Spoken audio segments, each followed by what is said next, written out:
அன்பான தமிழ் சொந்தங்களே, உங்கள் எல்லாருக்கும் எங்களுடைய இனிய வணக்கம். இன்னைக்கு தமிழகத்தில் பரபரப்பாக போயிட்டு இருக்கக்கூடிய பல விஷயங்களில் ஒன்று தான் இந்த மகளிர் உரிமை திட்டம். 2500 ரூபாய் கொடுக்கறதா கமிட் பண்ணி அதை எப்போ இருந்து கொடுக்க போகிறாங்க, யாருக்கெல்லாம் கொடுக்க போகிறாங்க, என்னென்ன காரணம் சொல்லி கொடுக்காம விட்டுற போகிறாங்க. இப்போ ஏற்கனவே டிஎம்கே ஆட்சியில் வாங்கிட்டு இருந்தவங்க தான் வாங்குவாங்களா? ஐயோ அன்னைக்கு நாங்கள் அப்ளை பண்ணலையே, அஜிஜோ அன்னைக்கு நாங்கள் அப்ளை பண்ணியும் எங்களுக்கு ரிஜெக்ட் ஆயிடுச்சே, இந்த முறையாவது எங்களுக்கு கிடைக்குமான்னு எவ்வளவோ பேர் காத்துட்டு இருப்பீங்கல்ல. மகளிர் உரிமை தொகை வாங்குறதுல என்னென்ன சிக்கல் இருக்குதுன்றதையும், யாருக்கெல்லாம் மகளிர் உரிமை தொகை கிடைக்கும், யாருக்கெல்லாம் கிடைக்காது அப்படின்ற முழுமையான தகவலை தான் இந்த வீடியோவில் நீங்கள் பார்க்க போறீங்க. ஆணும் பெண்ணும் நிகரென கொள்வதால் அறிவில் ஓங்கி இவ்வையகம் தலைக்குமாம். மகாகவி சுப்பிரமணிய பாரதியார் சொன்ன இந்த வார்த்தையோட தான் இந்த காணொளி ஆரம்பிக்குது. கலைஞர் மகளிர் உரிமை திட்டம் அப்படின்ற கவிதை தான் இடம்பெற்றிருக்குது. இந்த திட்டத்தோட நோக்கம் என்ன அப்படின்னு பார்த்தோம்னா, கலைஞர் மகளிர் உரிமை திட்டம் 2 முக்கிய நோக்கங்களை கொண்டது. குடும்பத்திற்காக வாழ்நாள் எல்லாம் ஓயாமல் உழைத்து கொண்டிருக்கும் பெண்களின் உழைப்புக்கு கொடுக்கும் அங்கீகாரம் முதன்மையானது. அடுத்து, ஆண்டுக்கு 12,000 ரூபாய் உரிமை தொகை என்பது பெண்களின் வாழ்வாதாரத்தை மேம்படுத்தி அவர்களின் வாழ்க்கை தரத்தை உயர்த்தி சமூகத்தில் சுயமரியாதையோடு வாழ்வதற்கு வழிவகுக்க வேண்டும் என்பதே இதன் முக்கிய 2 நோக்கங்கள். இந்த 2 நோக்கங்கள் நிறைவேறியதா? கடந்த 5 ஆண்டுகளை இதை வாங்கிட்டு இருக்கிறவங்க எவ்வளோ மகிழ்ச்சியாக தன்னுடைய வாழ்நாளை போக்கிக்கிட்டாங்க, கடத்தினாங்க, நடத்தினாங்க. இப்போ அது இந்த ஆட்சியில் இவங்க கொடுத்த வாக்குறுதியின் காரணமாக 1000 ரூபாய் வாங்கிட்டு இருந்த மகளிர் இனிமே 2500 ரூபாய் வாங்க போகிறாங்க. அதுக்கு என்னென்னலாம் தேவை? பெண்களின் உழைப்புக்கான பொருளாதார மதிப்பு வாழ்க்கையில் ரொம்ப ரொம்ப முக்கியம். சமூகத்தில் வெற்றி பெறக்கூடிய ஒவ்வொரு ஆணுக்கு பின்னாலும் ஒரு பெண் இருப்பாங்க அப்படின்னு எல்லாரும் கூறுவதுண்டு. உண்மையில் ஒவ்வொரு நாளும் தன் திறனுக்கேற்ற பணிபுரிந்து பொருளீட்டும் ஒவ்வொரு ஆணுக்கு பின்னாலும் அவரது தாய், சகோதரி, மனைவி, மகள் ஆகிய பெண்களின் பல மணி நேர உழைப்பு மறைந்திருக்கிறது என்பதை யாராலும் மறுக்க முடியாது. ஒவ்வொரு ஆணின் வெற்றிக்காகவும் அவரவர் குழந்தைகளின் கல்வி, உடல்நலம் காக்கவும், இந்த சமூகத்திற்காகவும் வீட்டிலும் வெளியிலும் ஒரு நாளைக்கு பல மணி நேரம் பெண்கள் உழைத்து கொண்டிருக்கிறார்கள். இந்த உழைப்புக்கு ஊதியம் கணக்கிடப்பட்டிருந்தால் குடும்ப சொத்துகள் அனைத்திலும் சமமாக பெண்கள் பெயரும் சட்டம் இயற்றாமலே இடம்பெற்றிருக்கும். இப்படி கணக்கில் கொள்ளப்படாத பெண்களின் உழைப்பை முறையாக அங்கீகரித்திடவே பெண்களுக்கு சொத்துரிமை வழங்கி கல்வியிலும் வேலைவாய்ப்பிலும் உள்ளாட்சி அமைப்புகளிலும் இடஒதுக்கீடு அளித்து பெண் உரிமை போற்றிட கலைஞர் அவர்களின் பெயரால் இந்த மகளிர் உரிமை திட்டம் அறிமுகப்படுத்தப்பட்டுள்ளது. எனவேதான் இந்த திட்டத்துக்கு மகளிருக்கான உதவித்தொகை என்று இல்லாமல் மகளிர் உரிமை தொகை என்று கவனத்துடன் பெயரிடப்பட்டிருக்கிறது. சூப்பரா இல்லைங்க? உண்மையிலேயே இந்த திட்டத்தோட நோக்கம் ரொம்ப ரொம்ப நல்லாவும் பெண்களை பெருமைப்படுத்தும் விதமாகவும் இருந்தது, நடைமுறையிலும் இருக்கு. சரி, இதற்கான வரலாற்று பின்புலம் என்னவா இருக்கும்? வரலாற்று பக்கங்களை புரட்டி பார்த்தால் தாய் வழி சமூக முறைதான் மனித குலத்தில் முதலில் வழிநடத்தி வந்திருக்கிறது என்ற உண்மை தெரிய வரும். உழவு கருவிகளை கண்டுபிடித்து வேளாண் சமூகமாக மாறிய போது கூட பெண்களின் உழைப்பு ஆண்களுக்கு நிகராகவே அமைந்திருந்தது. இதுபோல பல முக்கியமான காரணங்களால் பெண்களின் உழைப்பை யாராலையும் விட்டுவிடவே முடியாது. இதில் ரொம்ப முக்கியமாக பன்னாட்டு தொழிலாளர் அமைப்பின் 2022ஆம் ஆண்டு தரவுகளின்படி இந்தியாவில் பெண் தொழிலாளர்கள் பங்கேற்கும் விதம் 23.97% ஆகும். தமிழ்நாட்டில் பெண் தொழிலாளர்கள் பங்கேற்பு விகிதம் 28.5% உள்ளது. இது தேசிய சராசரி அளவை விட அதிகமானது. தமிழ்நாட்டுக்கு பெருமை. உலகளாவிய ஆய்வுகளும் இதில் சொல்லப்பட்டிருக்கிறது. பொது அடிப்படை வருமானம், யூனிவர்சல் பேசிக் இன்கம் என்ற பெயரில் உலகில் பல நாடுகளில் சோதனை முறையில் குறிப்பிட்ட சில பகுதிகளில் ஒரு சில பிரிவினரிடம் மட்டுமே இத்தகைய திட்டம் நடைமுறைப்படுத்தப்பட்டு வருகிறது. இப்போது இந்தியாவிலும் குடும்பத் தலைவி வரையறை. இப்போதான் நம்ம முக்கியமான மேட்டருக்கே வரோம்.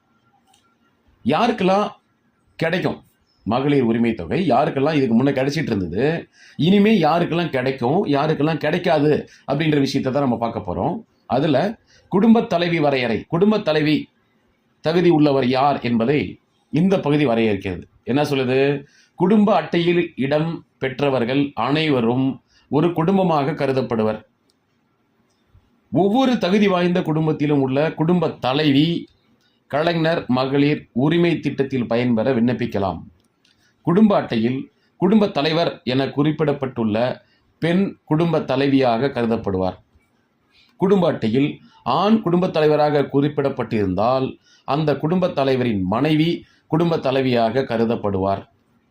குடும்ப அட்டையில் ஆண் குடும்ப தலைவரின் மனைவியின் பெயர் ஏதேனும் காரணத்தால் இல்லாத பட்சத்தில் குடும்பத்தில் உள்ள இதர பெண்களில் ஒருவர் குடும்ப தலைவியாக கருதப்படுவார்.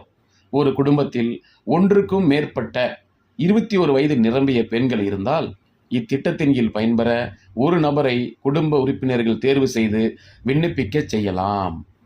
நல்ல விஷயம் தானே?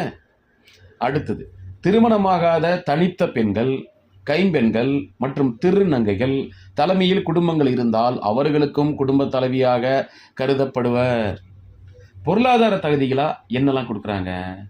கலைஞர் மகளிர் உரிமை திட்டத்தில் பயன்பெற விண்ணப்பிக்கும் குடும்பங்கள் கீழ்காணும் 3 பொருளாதார அளவுகோலுக்கு உட்பட்ட குடும்பங்களாக இருத்தல் வேண்டும். என்ன அது? ஆண்டுக்கு 2.5 லட்சத்துக்கு கீழ் வருமானம் ஈட்டும் குடும்பங்கள், ஆண்டிற்கு வீட்டு உபயோகத்திற்கு 3600 யூனிட்டுக்கு குறைவா மின்சாரம் பயன்படுத்தும் குடும்பங்கள். இதெல்லாம் எப்படி கண்டுபிடிப்பாங்க? பார்க்கலாம்.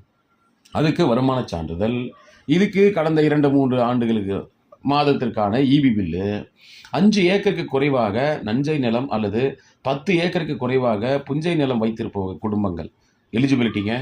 பொருளாதார தகுதிகளுக்காக தனியாக வருமான சான்று அல்லது நில ஆவணங்களை பெற்று விண்ணப்பத்துடன் இணைக்க தேவையில்லை.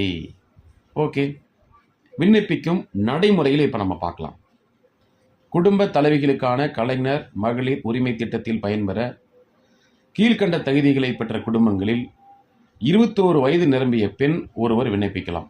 அதாவது செப்டம்பர் மாதம் 15ஆம் தேதி 2022க்கு முன்னாடி பிறந்தவங்க எல்லாருமே விண்ணப்பிக்கலாம். இத்திட்டத்திற்கு பொது விநியோக நியாய விலை கடையில் ஒரு கணக்கெடுப்பு அழகாக எடுத்துக்கொள்ளப்படும். விண்ணப்பதாரர்கள் தங்கள் குடும்ப அட்டை இருக்கும் நியாய விலை கடை அமைந்திருக்கும் விண்ணப்ப பதிவு முகாமில் மட்டுமே விண்ணப்பிக்க வேண்டும். ஒரு குடும்ப அட்டைக்கு ஒரு பயனாளி மட்டுமே விண்ணப்பிக்க தகுதியானவர். செமங்க, இதை தான் பண்ணி எல்லாரும் வாங்கிட்டு இருக்காங்க. இனிமே விண்ணப்பிக்க விரும்புகிறவர்களும் இந்த கிரைட்டீரியாவுக்கு உள்ள, இந்த தகுதி கோட்பாடுகளுக்கு உள்ள இருக்க வேண்டும். அடுத்ததா, மகளிர் உரிமை திட்டத்தில் பயன்பெற தகுதி இல்லாதவர்கள்லாம் யார்? எனக்கு மகளிர் உரிமை தொகை 1000 ரூபாயும் கிடைக்கல, 2500 ரூபாய் கிடைக்குமான்னு தெரியல அப்படின்னு இருக்கக்கூடியவங்க எல்லாருக்கும் ஒரு விளக்கம். இந்த விஷயத்துக்கு உட்பட்டு நீங்கள் இருந்ததுனால தான் உங்களுக்கு கிடைக்கல. இது என்ன அப்படின்றது தான் இந்த வீடியோவோட முழுமையான நோக்கமே. கலைஞர் மகளிர் உரிமை திட்டத்தில் பயன்பெற விண்ணப்பிக்கும் விண்ணப்பதாரரின் குடும்ப உறுப்பினர்கள் யாரேனும் கீழ்கண்ட ஏதாவது ஒரு வகையை சேர்ந்த குடும்ப உறுப்பினர்களாக இருந்தால் அந்த குடும்பத்தை சேர்ந்த விண்ணப்பதாரர் மகளிர் உரிமை தொகை பெற தகுதி இல்லாதவர் ஆவார். யாராவது ஒருத்தர், ஒரு குடும்பத்தில் 4 பேர் இருக்காங்க, ஒரு கணவன் மனைவி 2 பிள்ளைங்க இருக்கிறாங்கன்னா, கணவன் சம்பாதிச்சாலோ, கணவன் கார் வச்சிருந்தாலோ, கணவன் இன்கம் டேக்ஸ் கட்டினாலோ மனைவிக்கும் கிடைக்காதான். அவன் அந்த குடும்பத்தில் விண்ணப்பதாரர் மகளிர் உரிமை தொகை பெற தகுதி இல்லாதவரான்.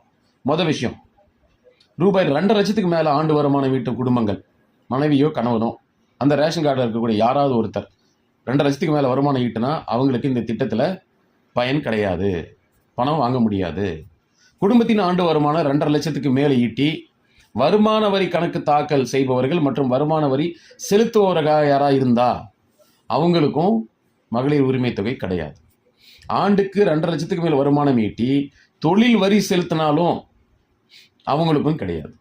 மாநில ஒன்றிய அரசு ஊழியர்கள், பொதுத்துறை நிறுவனங்கள், வங்கி ஊழியர்கள், வாரியங்கள், உள்ளாட்சி அமைப்புகள், கூட்டுறவு அமைப்புகளில் ஊழியர்கள் மற்றும் அவற்றின் ஓய்வூதியதாரர்களுக்கும் கிடைக்காது. கவர்மெண்ட் செக்டாரில் யார் எந்த டிபார்ட்மெண்ட்டில் வேலை செஞ்சாலும் அவங்களுக்கு கிடைக்காது. தேர்ந்தெடுக்கப்பட்ட மக்கள் பிரதிநிதிகள், ஊராட்சி மன்ற வார்டு உறுப்பினர்கள் தவிர பாராளுமன்ற உறுப்பினர் கிடைக்காது, சட்டமன்ற உறுப்பினர்கள் கிடைக்காது, மாவட்ட ஊராட்சி தலைவர்களுக்கு கிடைக்காது, மாவட்ட ஊராட்சி உறுப்பினருக்கு கிடைக்காது, ஊராட்சி ஒன்றிய தலைவர் கிடைக்காது, ஊராட்சி ஒன்றிய உறுப்பினருக்கும் கிடைக்காது, மன்ற தலைவருக்கும் கிடைக்காது, மாநகராட்சி நகராட்சி பேரூராட்சி தலைவர்கள் மற்றும் உறுப்பினர்கள் யாருக்குமே கிடைக்காதுங்க. மக்கள் பிரதிநிதி ஊராட்சி மன்ற வார்டு மெம்பருக்கு கிடைக்கும், மற்ற யாருக்குமே கிடைக்காதுங்க. சொந்த பயன்பாட்டிற்காக காரு, ஜீப்பு, டிராக்டரு, கனரக வாகனம் போன்ற 4 சக்கர வாகனங்கள் யாரெல்லாம் வச்சுருக்கீங்களோ அவங்களுக்கும் கிடைக்காதுங்க. சரி, இதுக்கு ஒரே ஒரு விதிவிலக்கு கொடுத்துருக்காங்க. யாருக்கெல்லாம் கிடைக்கும்? இவைகள் எல்லாம் இருந்தாலும் இவங்களுக்கு கிடைக்குங்க. மாற்றுத்திறனாளிகளுக்கு கிடைக்கும். முதுகு தண்டுவடம், தண்டுவடத்தில் நோய், பார்க்கின்சன் நோய், இந்த மாதிரியான தசை சிதைவு நோய், இந்த மாதிரி தொழு நோய், ரொம்ப கொடுமையான நோய் உள்ளவங்களுக்கு வேறு வழியே இல்லைன்னா கிடைக்கும். இந்திரா காந்தி முதியோர் ஓய்வூதிய தேசிய திட்டத்தில் முதலமைச்சரோட உழவர் பாதுகாப்பு திட்டத்தில் பதிவு செஞ்சுருந்தாங்க.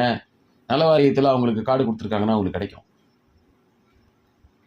மாற்றுத்திறனாளிகள் மட்டுமே இதில் முக்கியமாக விதிவிலக்குக்கு எடுத்துக்கொள்ளப்படுறாங்க.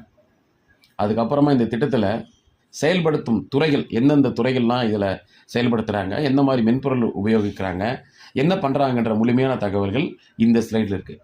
இப்போ நம்ம ஃபைனலாக என்ன தெரிஞ்சுக்கிறோம்? மகளிர் உரிமை தொகை யாருக்கெல்லாம் கிடைக்கும், யாருக்கெல்லாம் கிடைக்காது, யாரெல்லாம் அப்ளை பண்ணலாம், யாரெல்லாம் அப்ளை பண்ண தேவையே இல்லை அப்படின்னு உங்களுக்கு தெளிவாக புரிஞ்சிருக்கும்னு நினைக்கிறேன். இந்த கண்டிஷன்லாம் உங்களுக்கு இல்லைன்னா நீங்கள் அப்ளை பண்ணாலும் உங்களுக்கு கிடைக்காதே. அதனால் யாருக்கெல்லாம் எலிஜிபிலிட்டி இல்லையோ அவங்கெல்லாம் அப்ளை பண்ணவே வேண்டாம். மனசாட்சி பிரகாரம் யாருக்கெல்லாம் எலிஜிபிலிட்டி இருந்தும் பணம் கிடைக்கலையோ, பணம் வாங்கலையோ இவ்வளோ நாள், அவங்களாம் தைரியமாக தாராளமாக அப்ளை பண்ணலாம். இந்த வீடியோ பார்க்குற பணம் வேணும், தகுதி உள்ளவங்க நினைக்கிற எல்லாருமே இதன்படி செயல்படுங்க. உங்கள் ஃப்ரெண்ட்ஸுக்கு, உங்கள் நண்பர்களுக்கு, உங்கள் உறவினர்களுக்கு இந்த வீடியோவை ஷேர் பண்ணுங்கள். எண்ணம் போல் வாழ்க்கை. நல்லதே நினைங்க, நல்லதே நடக்கும். அடுத்த நல்ல வீடியோவில் சந்திக்கிறேன். நன்றி, வணக்கம்.